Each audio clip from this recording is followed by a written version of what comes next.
What are your top travel destinations? How would you feel if you get to go to your dream destination? What if a local helps you navigate the city to find the hidden gems, share their secret spots, and you get to experience from a local's perspective? Today's story covers a successful female entrepreneur doing just that. Let's hear her story. So, what's your definition of success?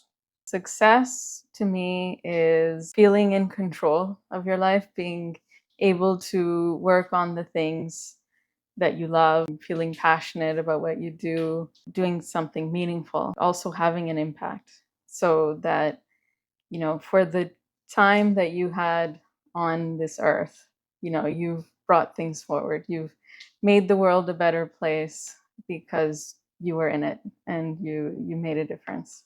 My name is Kiran Samra, and I was born in India. I came to Canada when I was 5 years old. I grew up in Winnipeg. Consider myself a citizen of the world because I've been influenced by many cultures, Indian, Canadian, and also French. I have a husband, Jerome, and two kids, Jahan and Kai. The eldest is 11 and Kai is 2 years old. We live in Toronto, Canada. Elementary and secondary schooling was all in Winnipeg, and I did French immersion. So that's why I learned French. And I did my undergrad at York University in information technology. And then later on, I did an MBA at U of T at Rotman School of Management.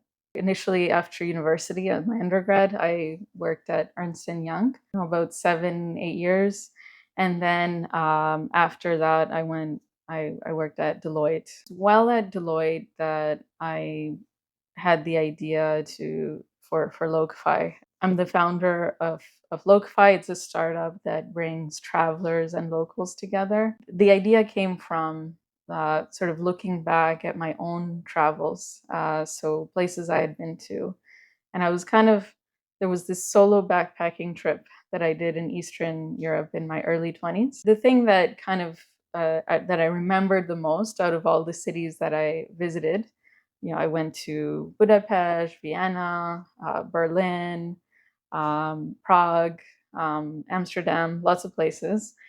But the things that I remembered the most were the people who I met in those cities.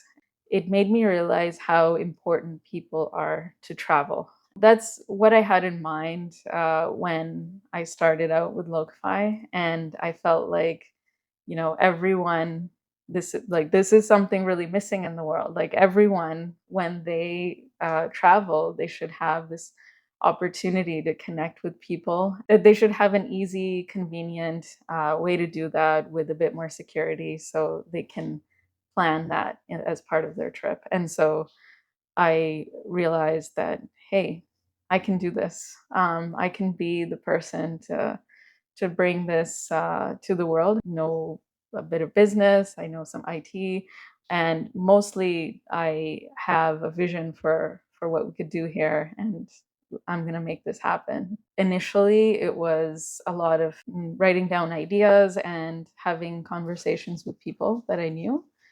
And I, after like a week or two of this, I was like, you know what? I'm tired of just talking about it. I want to actually do something. So I put an ad on Craigslist which said, looking for people who love Toronto.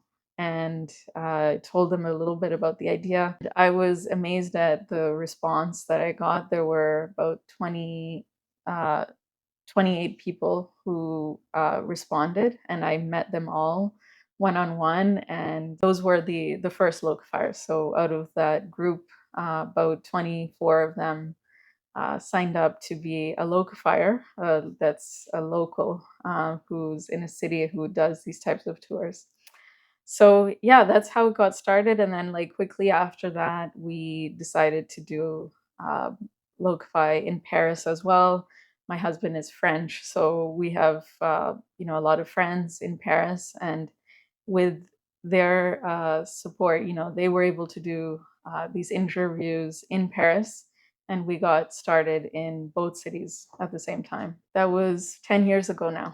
As an entrepreneur, you're most excited right at the start when you have your idea, and I would say one piece of advice is just to go with that and make the best use of that energy right at the start. Make the progress that you can right at the beginning. It's very rare that you can just like create something, the whole field of dreams, build it and they will come, doesn't hold true for most startups. So I put it out there like nothing much happened, but I think what was important was that I was able to get some feedback really early. So even in that first year, that first summer that Logify was out there, there was about 7 or 8 tours that happened in Toronto and Paris. And I was able to get feedback from travelers and the Logifiers. And I could see that at a very small scale, this concept works. Later in that year, as I thought about, okay, this didn't quite go the way I imagined or didn't have that momentum that I thought, um, I kept going with it because of that feedback. I felt like, wait, this is what, the first Logify tour, this is the feedback. This is working. It's not that my idea failed, it's that I failed my idea. And I need to do this differently. And I have to evolve and change the way I'm doing this. So, yeah, the second year was, I realized that this is kind of a new concept of, um, it's not a tour guide that you're meeting. It's like you're meeting a friend, and yet you're paying for the service. So is it like a friend? So there was a lot of like uncertainty around the concept, and I had to explain to people a lot like what it means. So I realized I need to bring this to life. Thank you for watching. I'll be back with more of Kiran's entrepreneurial journey, how she took a concept and turned it into a business. Until then, be inspired and keep inspiring.